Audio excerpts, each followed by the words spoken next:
Can I start? Good afternoon, Ms. Bucky and Ms. Jones. Today I will be presenting my POL for first semester. I'm going to be starting off with English 10. For my character analysis, I did on Guy Montag. My thesis statement is Guy Montag is a gullible and foolhardy because he believes everything he hears rather than finding out things for himself and tends to think irrationally.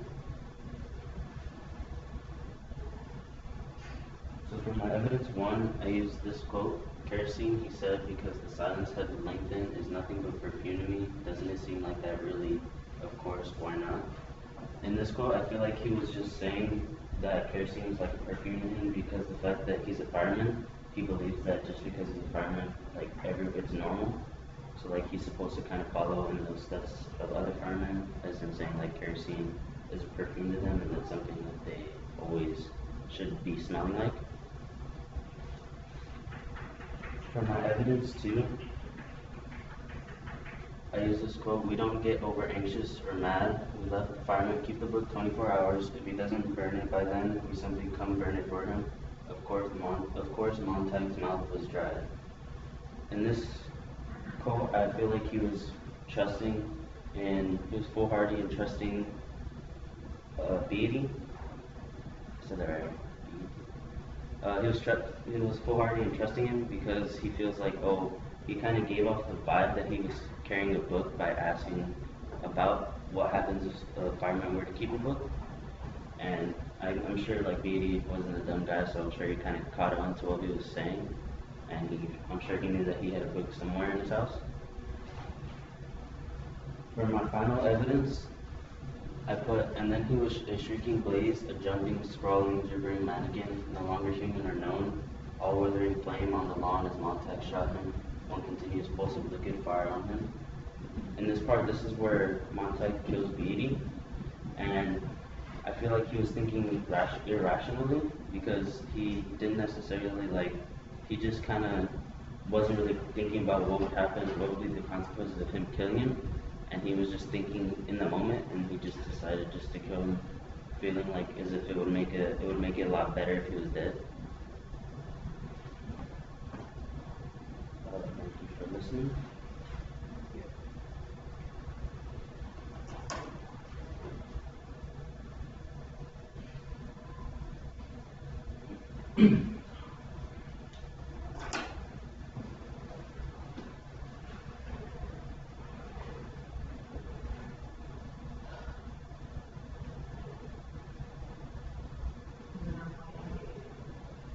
Is it on the screen? Yeah. Oh. Good. Now I will be presenting my history of POL for first semester. I did essential skill 3. My thesis statement is the beliefs derived by Adam Smith, including competition, self-interest, and private property, which were established during the Industrial Revolution, are still used today. For my evidence of means of competition, I used brands like Apple, Microsoft, and Sprint and T-Mobile because they're major competitors in the electronic industry and phone cellular industry. And they tend to differ on prices, the way they promote their products as well. And like Apple tends to have more expensive electronics than Microsoft would. But yet some electronics that Microsoft has are more expensive than Apple has. And then for Sprint and T-Mobile, their contracts are different, so they kind of try to bring in people to pay for their contract, whether it's cheaper or it comes with more advantages. So for my evidence 2, I put self-interest and I use Costco and Sam's Club because, and then right here it says people work for their own good. So it's basically like people don't necessarily work because they want to, but because they have to, whether it's because they have to pay bills, pay for car insurance, buy food, clothes, pay for the essentials. And then my final evidence for evidence 3 would be private property, because as of now, people who are able to own private property, they wouldn't have to worry about trespassers, and they can kind of like set boundaries of what they own and protect what they own and where they want it to be owned at. Thank you for listening. Any questions?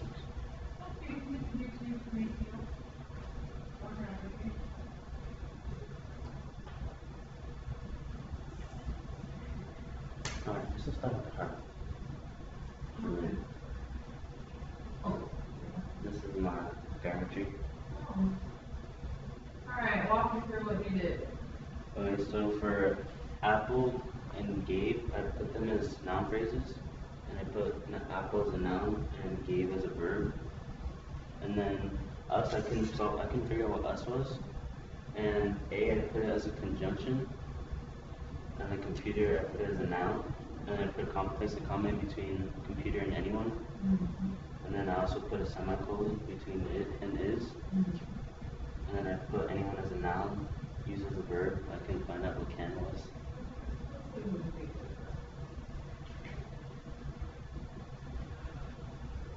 Alright, Apple gave. What did Apple give? Us, a computer. Okay, who's us? The people that wrote this. The people. So would that be a noun? It would be. Computer, what was given? A computer. A computer, was that a computer? An Apple computer. A computer. A computer. So, it's describing the computer. So would that be an adjective? It would be an adjective.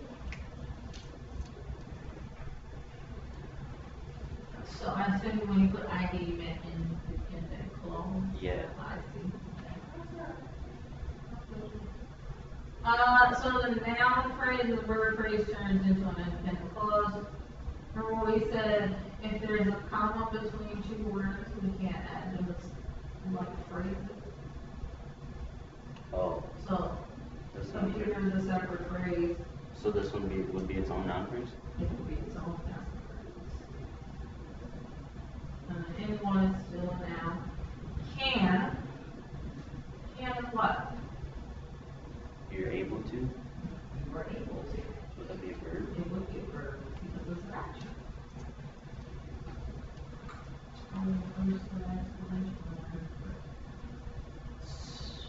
Let's follow there. I agree there, the semicolon, the semicolon's in the wrong spot. Watch. Anyone or Apple can give us a computer. Anyone can use it. It's very expensive. It's just very long pause. Awkward pause. Do you start sentences with ease? No. No. Not go. Is nice boy. So let's put that semicolon on the other side. Where computers?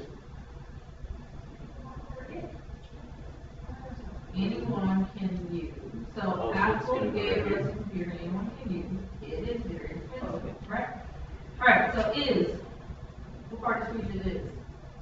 Always, always, always, always this. Is, am, are, was, were, be, being, been, is always. Adverb? I mean adjective. No. State of being. State of being. It's on the tip of my tongue as well. Should be. Just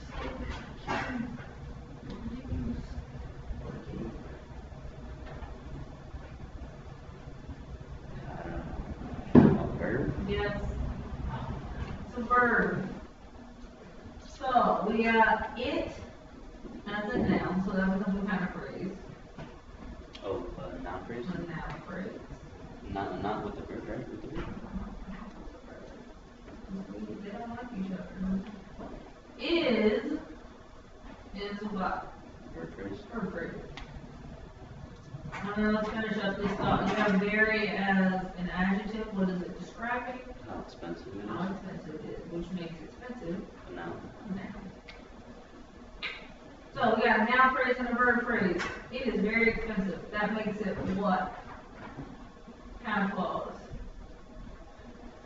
Dependent clause. Oh, Or independent clause. Independent clause.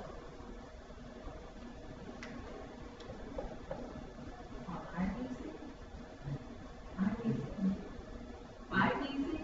Hey, you said independent clause. Independent clause, I see. No, because it's, the word is not and it's dependent in the clause, independent.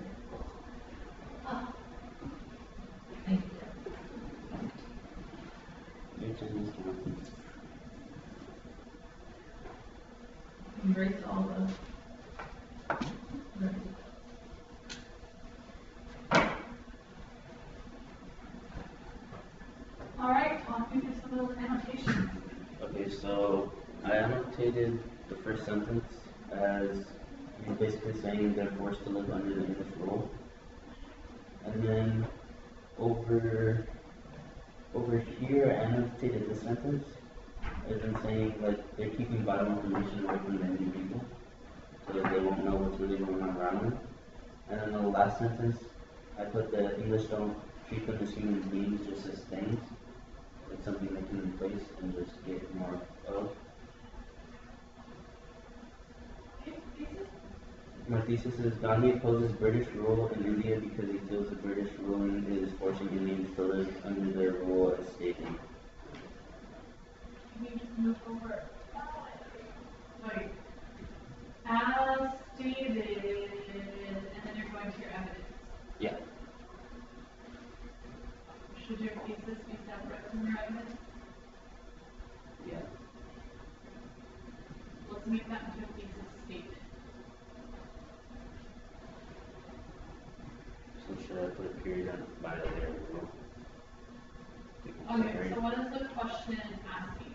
Why does Gandhi oppose British rule in India? Okay, so do you restate the question? Gandhi opposes the British rule in India because he feels the British ruling is forcing Indians to live under their rule. What's like maybe another way you can say that?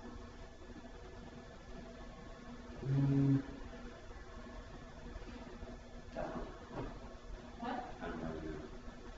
No. Another way to restate that question? No. Rephrase where you say he feels the British ruling is forcing Indians to live under their rule. It's forcing them to live by them? Live by who? By the British? Okay, so Gandhi opposes the British rule in India because the British are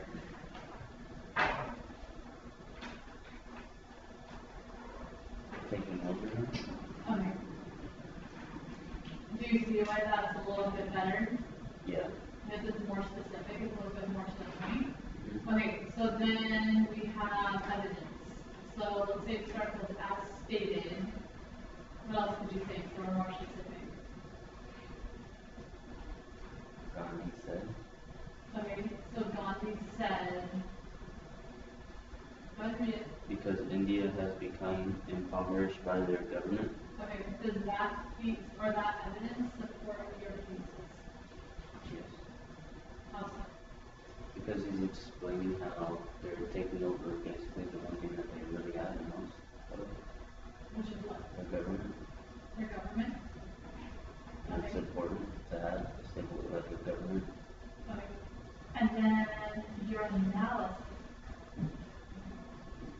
My analysis is what he is saying is that the Indian people have no say in what the government does, and the government does what they want to. Okay, why do they do what they want to do? What do you think gives them the right to do that? Because maybe India is not as industrialized as them. Okay, so they're not as industrialized, so they may be weaker. Have What? more weapons and technology. Okay, good. What else? If during this time period, you're a British man and you see an Indian, what do you see in them? Nowhere, because their skin color. Okay. So what idea is that? My man's bird.